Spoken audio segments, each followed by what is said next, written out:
Lubos ang pasasalamat ng mga manggagawa sa pagdating ng SSS E-Wheels Palengke Caravan para maghatid ng mabilis na serbisyo para sa publiko. Pagtitiyak ng ahensya na ipagpapatuloy ang ganitong aktibidad para sa mga malalayong komunidad. Kung ano yan, silipin sa sentro ng balita ni Angel Kim Pengosro. Ikinagalak ng mga trabahador at vendor sa La Trinidad Vegetable Trading Post ang serbisyong inilapit sa kanila ng Social Security System North Luzon area dahil nakapag-update na sila ng kanilang mga account at nakapagbayad na rin ang iba sa kanilang kontribusyon. Isa si Emma na nakapag-avail ng serbisyo ng opisina sa pamamagitan ng SSS E-Wheels Palengke Caravan. Salamat sa SSS at kayo ang dumating dito sa amin na mag-abot ng tulong.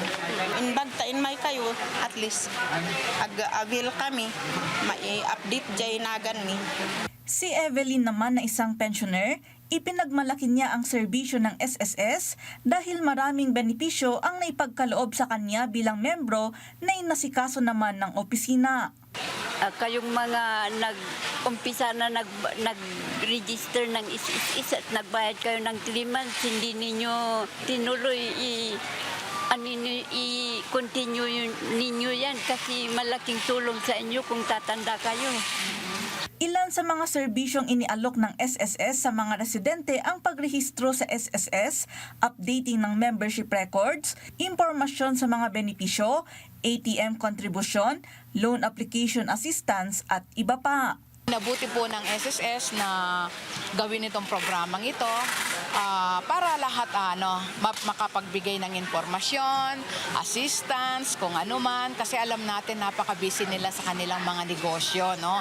Siniguro ng opisina na regular na gagawin ng SSS ang naturang aktibidad para sa mga individual na hindi na makapunta sa kanilang tanggapan.